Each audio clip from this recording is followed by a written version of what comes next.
नमस्कार,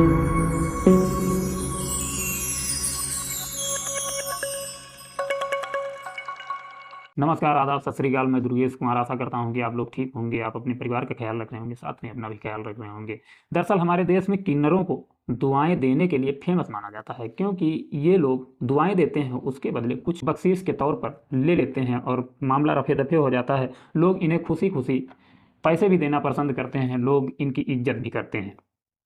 लेकिन आज की जो मैं घटना सुनाने जा रहा हूँ, इस घटना को सुनने के बाद किसी का भी कलेजा हिल जाएगा, किसी की भी रूह कांप जाएगी, क्योंकि एक ये चौंकाने वाली कहानी है।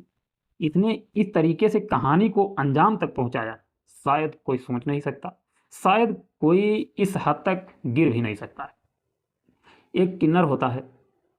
किन्नर ने एक महज 3 महीने की बच्ची के साथ बहुत ही घिनौना किया, बहुत ही घिनौने दुष्कर्म को इसने अंजाम दिया, महज 3 महीने की बच्ची के। कोई ऐसा सोच नहीं सकता, और जीवन में, शायद जीवन ही क्या, देश में ही नहीं, दुनिया में, पूरे विश्व में पहली बार एक किन्नर को फांसी की सजा सुनाई गई, वो भी रेप केस में। ऐसी घटना किसी ने कभी नहीं सुनी होगी। लेकिन आज जो मैं घटना सुनाने जा रहा हूँ, शायद कुछ इसी तरीके से एक किन्नर ने किस तरीके से दुष्कर्म किया। हालांकि किन्नर दुष्कर्म किसी के साथ कर ही नहीं सकता, एक किन्नर किसी का रेप कर ही नहीं सकता, लेकिन फिर भी एक किन्नर रेपिस्ट हो गया और उसे फांसी की सजा सुनाई गई 26 फरवरी 2024 को। तो ये कहानी किस तरीके से घटी, इस कहानी का वर्णन मैं सनसनीखेज तरीके से करता हूँ। इस कहानी का वर्णन मैं काफ़ी स्पष्ट तौर पर करता हूँ। आप लोग वीडियो में बने रहिए, वीडियो पूरी देखिए। दरअसल महाराष्ट्र प्रदेश का एक शहर है मुंबई, जो किसी नाम का मोहताज नहीं है, जिसे सारे लोग जानते हैं, सारे लोग भली भांति जानते पहचानते हैं। लोग गए भी होंगे, काफ़ी लोग नहीं भी गए होंगे, लेकिन नाम तो सभी लोगों ने सुना होगा। साउथ मुंबई का रहने वाला एक व्यक्ति होता है जिसका नाम होता है सचिन। सचिन अपने माता पिता और अपनी पत्नी के साथ अपने परिवार में रहता है। घटना है 9 नवंबर 2021 की। 9 नवंबर 2021 को एक घटना घटती है इनके घर में, जो बहुत दर्दनाक घटना होती है। एक किन्नर इनके घर पर आता है। दरअसल वो दौर जो था वो लॉकडाउन का दौर था। सचिन भी एक गरीब फैमिली से था, उसके पास एक एक दाने को वो मोहताज था, उसके पास एक भी पैसा नहीं था। वो ऐसा दौर था कि दरअसल अगर देखा जाए, माना जाए, तो सभी लोग उस टाइम पर परेशान थे। लॉकडाउन की वजह से ना तो किसी को काम मिल पा रहा था और ना तो किसी को सारी व्यवस्थाएं मिल पा रही थी। कोई बीमार था तो उसको इलाज के लिए जाना भी मुश्किल था, दवाई भी मिलना काफ़ी मुश्किल था। वो ऐसा दौर था, शायद जीवन में कभी भी ऐसा दौर ना आए जो दौर गुजर चुका है। तो उस टाइम पर काफ़ी समस्या थी, सचिन के पास भी काफ़ी समस्या थी, काफ़ी कष्ट थे, लेकिन उन कष्टों को झेलते हुए बेचारा किसी तरीके से अपने परिवार की नैया को पार लगाने में लगा हुआ था। उसी टाइम पर 9 नवंबर 2021 को एक किन्नर उनके घर पे आ जाता है।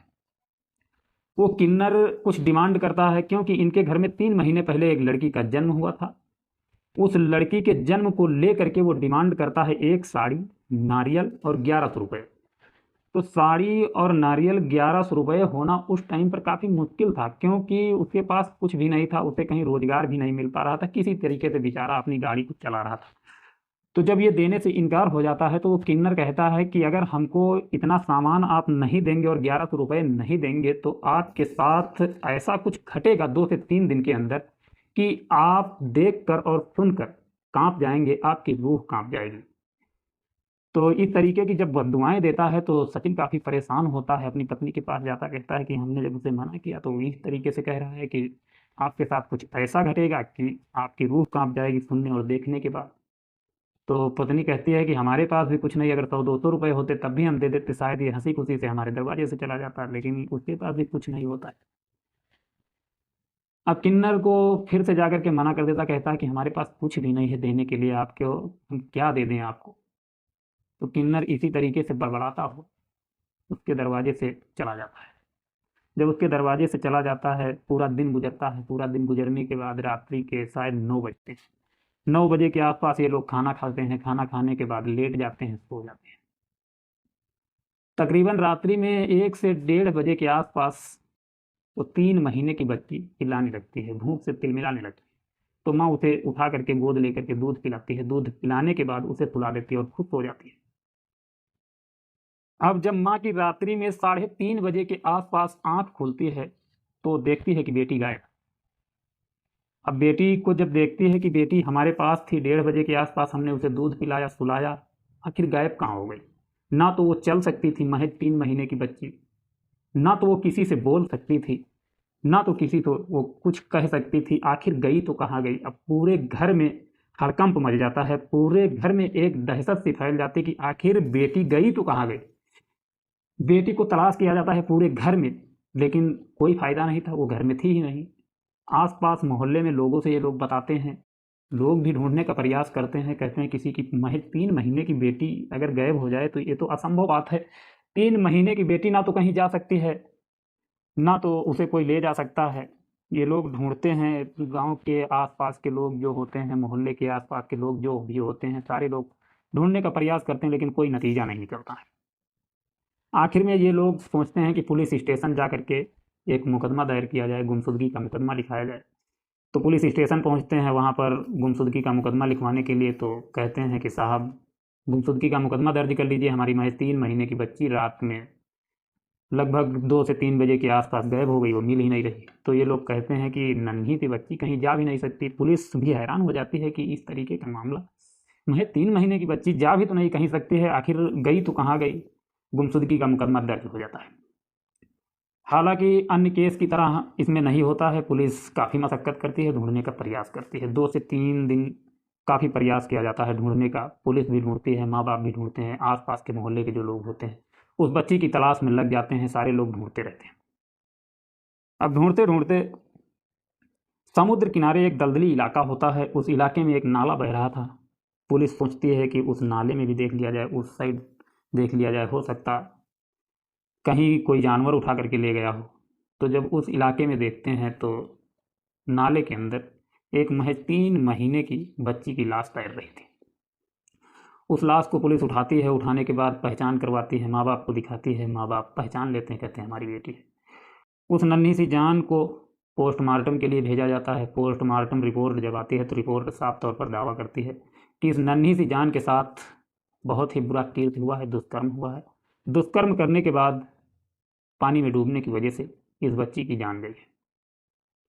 इस पोस्टमार्टम रिपोर्ट को देखने के बाद पुलिस भी सन्न रह जाती कि महज 3 महीने की बच्ची के साथ कोई इस तरीके का दुष्कर्म कैसे कर सकता है। पुलिस भी सोचने पर मतलब सोच एक चिंता का विषय हो जाता है कि एक नन्ही सी बच्ची के साथ कौन ऐसा घिनौना कार्य कर सकता है, ऐसे घिनौने कार्य को कौन अंजाम दे सकता है। पुलिस उसकी माँ से पूछती है कि आखिर हुआ क्या था, किसी से आपकी क्या दुश्मनी थी, क्या किसी से आपकी कहासुनी हुई थी, या कोई आया था। तो वो माँ याद करती है तो बताती है कि एक किन्नर आया था। उस किन्नर ने साड़ी और नारियल 1100 रुपये मांगे थे, लेकिन हमारे पास नहीं थे, ना तो पैसे थे, ना साड़ी थी, ना नारियल था। हमने साफ तौर पर मना कर दिया था। मना करने के बाद उसने कहा था कि अगर हम आपके दरवाजे से खाली हाथ गए तो आपके साथ 2 से 3 दिन के अंदर ऐसा कुछ घटेगा जो सुनने और देखने के बाद आपकी रूह कांप जाएगी, आपका कलेजा कांप जाएगा। पुलिस का शक उस किन्नर की तरफ घूम जाता है, पुलिस का डाउट उस किन्नर की तरफ जाता है। पुलिस को पूर्ण रूप से शक हो जाता है कि हो ना हो और कोई नहीं हो सकता है, वही किन्नर है। शायद उसने ऐसा कुछ अपनी बात मनवाने के लिए किया है, शायद एक दहशत फैलाने के लिए किया है कि एक किन्नर की कही हुई बात सही हो सकती है, लोग इस पर विचार करें और एक किन्नर जो मांग लेगा शायद लोग इस घटना के बाद देने के लिए तैयार हो जाएंगे। शायद उसके अंदर कुछ यही विचार होंगे। लेकिन मामला क्या था, उसने ऐसा क्यों किया, स्पष्ट तौर पर हम आपको बता रहे हैं कि शायद इसी वजह से उसने किया, दहशत फैलाने के लिए। अब उस किन्नर की छानबीन स्टार्ट होती है। उस किन्नर का पता लगाने के लिए पुलिस इधर उधर हाथ मारती है, लेकिन कोई सबूत हाथ नहीं आ रहा था। तो पुलिस ने सोचा कि जब ये आया होगा तो क्या अकेले इनके घर में आया होगा, शायद अलग अलग घरों में गया होगा। तो पूरे मोहल्ले के सीसीटीवी कैमरे जो लगे थे उन्हें पुलिस खंगालने की कोशिश करती है, उन्हें पुलिस देखने की कोशिश करती है। जब हर घर में जा करके सीसीटीवी कैमरे खंगाले जाते हैं तो उस किन्नर की एक तस्वीर सामने आती है। उस तस्वीर को लेकर के पुलिस हर गली हर चौराहे पर लोगों को दिखाती है कि क्या आपने कहीं इस व्यक्ति को देखा है, इस किन्नर को आपने देखा है। तो सारे लोग यही कहते हैं कि इसको हमने कहीं नहीं देखा।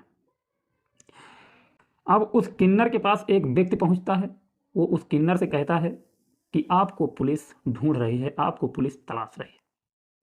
तो वो किन्नर कहता है क्या पुलिस से हम डरते हैं, हम अभी जा कर के मिलेंगे। और वो चल देता है, पुलिस के पास स्वयं पहुंचता है और कहता है कि सर आप लोग हमें ढूंढ रहे थे, तो हमने सोचा कि खुद ही हम आपके पास चले जाएं। तो पुलिस उससे नाम पूछती है कि आपका नाम क्या है। तो अपना नाम बताता है, कन्हैया उर्फ कन्नू दत्ता चौगुले। तो पुलिस कहती है आप हैं कौन। तो वो कहता है हम एक किन्नर हैं। पुलिस तुरंत उसे बिठा लेती है, हिरासत में लेती है। उससे पूछताछ जारी होती है कि आप क्या सचिन के घर गए थे, 1100 रुपये साड़ी नारियल आपने मांगी थी। उसने कहा हाँ। पुलिस ने कहा कि क्या उन्होंने जब इनकार किया तो आपने धमकी दी। तो उसने कहा हाँ।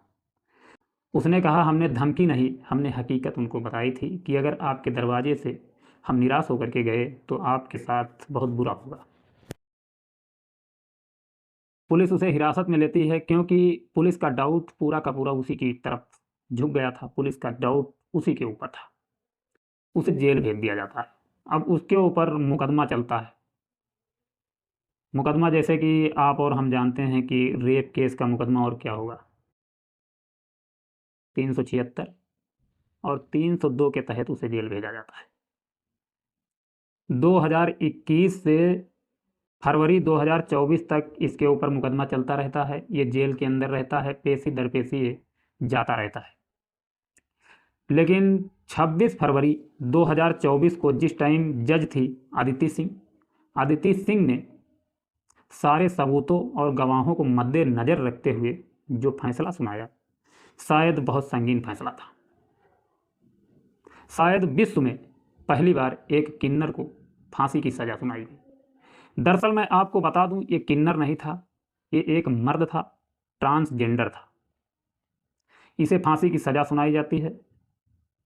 फांसी की सज़ा सुनाने के बाद इसे जेल भेज दिया जाता है। अब देखना यह है कि कितना टाइम लगता है इसे फांसी देने में। विश्व में अगर देखा जाए तो पहली बार एक किन्नर को, लेकिन ये किन्नर था ही नहीं, ये मर्द था। इसने सोचने वाली बात है कि कितना दर्दनाक, एक महज 3 महीने की बच्ची के साथ दुष्कर्म कौन कर सकता है। इतने घटिया क्राइम को इसने अंजाम तक पहुंचाया कि सुनने और देखने के बाद किसी की भी रूह कांप सकती है। अब आप सोचिए कि 3 महीने की बच्ची थी, आज वो खेलती होती, स्कूल जाती होती, पढ़ाई कर रही होती, अपने माँ बाप के साथ घुल मिल कर रह रही होती। महज 3 महीने की बच्ची के साथ इसने ऐसा करके क्या हासिल किया। शायद इसकी भी मौत उस बच्ची के बहाने लिखी हुई थी और इसके साथ भी वही हुआ। इस घटना से लेना चाहूँगा इजाज़त, मिलूंगा नेक्स्ट वीडियो में। तब तक अपना ख्याल रखना, अपने परिवार का ख्याल रखना, अपने बीवी बच्चों का ख्याल रखना। एक रोटी कम खाना, अपने बच्चों को जरूर पढ़ाना। शिक्षा बहुत जरूरी है हमारे देश में। अगर शिक्षा नहीं होगी तो हमारे बच्चों का भविष्य बिगड़ जाएगा। अगर बच्चों का भविष्य बिगड़ जाएगा तो ये समझ लो हमारे देश का भविष्य बिगड़ जाएगा। इसलिए शिक्षा बहुत जरूरी है। नमस्कार, जय हिंद, जय भारत।